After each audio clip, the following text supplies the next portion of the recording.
രാജ്യത്തെ ഗ്രാമീണ തൊഴിൽ പദ്ധതിയിൽ വൻ അഴിച്ചുപണിക്ക് വഴിയൊരുക്കുന്ന വീക്ഷിത് ഭാരത് റോസ്ഗാർ ആൻഡ് ആജീവിക മിഷൻ അഥവാ VBG റാംജി ബിൽ 2025 രാഷ്ട്രപതി ദ്രൗപദി മുർമു അംഗീകാരം നൽകി.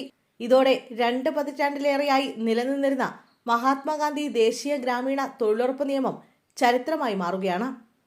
2047 ഇന്ത്യ ഒരു വികസിത രാഷ്ട്രമാക്കി മാറ്റുക എന്ന വീക്ഷിത് ഭാരത് ലക്ഷ്യവുമായി പൊരുത്തപ്പെടുന്ന പുതിയ നിയമപരമായ ചട്ടക്കൂടാണ് സർക്കാർ ഇതിലൂടെ നടപ്പിലാക്കുന്നത്. പുതിയ നിയമത്തിലെ ഏറ്റവും പ്രധാനപ്പെട്ട മാറ്റം ഗ്രാമീണ കുടുംബങ്ങൾക്ക് ഒരു സാമ്പത്തിക വർഷത്തിൽ നൽകുന്ന തൊഴിൽ ദിനങ്ങളുടെ എണ്ണത്തിലാണ്. നിലവിലുള്ള 100 ദിവസത്തെ തൊഴിൽ ഗ്യാരണ്ടി 125 ദിവസമായി ഉയർത്തിയിരിക്കുന്നു. മുമ്പ് പലപ്പോഴും 100 ദിവസം എന്നത് ഒരു കർശനമായ പരിധിയായി മാറിയിരുന്നുവെന്നും അത് നീക്കം ചെയ്ത് ആനുകൂല്യങ്ങൾ വർദ്ധിപ്പിക്കാനാണ് സർക്കാർ ശ്രമിക്കുന്നതെന്നും ഔദ്യോഗിക വൃത്തങ്ങൾ വ്യക്തമാക്കി. പദ്ധതിയുടെ ഫണ്ടിംഗ് ഘടനയിലും വലിയ മാറ്റങ്ങളാണ് വരുന്നത്. വേതനത്തിലുള്ള തുക പൂർണ്ണമായും കേന്ദ്രം നൽകിയിരുന്ന രീതി മാറ്റി കേന്ദ്രവും സംസ്ഥാനങ്ങളും തമ്മിലുള്ള ചെലവ് പങ്കിടൽ പുതിയ നിയമം നിർബന്ധമാക്കുന്നു. 60:40 എന്ന അനുപാതത്തിലായിരിക്കും കേന്ദ്ര സംസ്ഥാന വിഭജനം. ഇത് സഹകരണ ഫെഡറലിസം പ്രോത്സാഹിപ്പിക്കാൻ സഹായിക്കുമെന്നാണ് സർക്കാരിന്റെ വാദം. കാർഷിക മേഖലയിലെ ആവശ്യങ്ങൾ കൂടി കണക്കിലെടുത്താണ് പുതിയ നിയമത്തിലെ ചില പ്രത്യേക നിർദ്ദേശങ്ങൾ.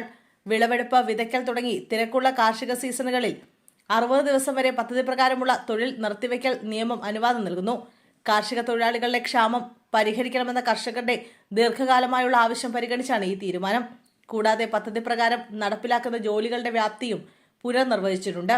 ജലസുരക്ഷ, ഗ്രാമീണ അടിസ്ഥാന സൗകര്യ വികസനം, ഉപജീവന ആസ്തികൾ, കാലാവസ്ഥാ പ്രതിരോധം എന്നീ 4 മേഖലകളിൽ മാത്രമായിരിക്കും ഇനി ശ്രദ്ധ കേന്ദ്രീകരിക്കുക. പദ്ധതിയിലൂടെ സൃഷ്ടിക്കപ്പെടുന്ന ആസ്തികളുടെ ഗുണനിലവാരവും ഈടുതലും വർദ്ധിപ്പിക്കാൻ ഇത് സഹായിക്കുമെന്ന് സർക്കാർ ചൂണ്ടിക്കാട്ടുന്നു. അതേസമയം പുതിയ നിയമത്തിനെതിരെ പ്രതിപക്ഷം ശക്തമായ പ്രതിഷേധവുമായി രംഗത്തെത്തിയിട്ടുണ്ട്. പദ്ധതിയിൽ നിന്ന് മഹാത്മാഗാന്ധിയുടെ പേര് ഒഴിവാക്കിയതിനെ രാഹുൽ ഗാന്ധിയും പ്രിയങ്ക ഗാന്ധിയും ഉൾപ്പെടെയുള്ള കോൺഗ്രസ് നേതാക്കൾ രൂക്ഷമായി വിമർശിച്ചു.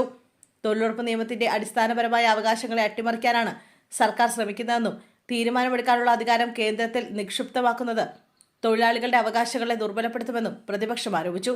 2047 ലക്ഷ്യങ്ങളെക്കുറിച്ചുള്ള ചുവടുവെപ്പാണിതെന്ന് ഭരണപക്ഷം അവകാശപ്പെടുമ്പോൾ ഗ്രാമീണ ജനതയുടെ ഏക ആശ്രയമായ പദ്ധതിയുടെ കാതൽ നശിപ്പിക്കാനാണ് നീക്കമെന്നാണ് പ്രതിപക്ഷത്തിന്റെ വാദം.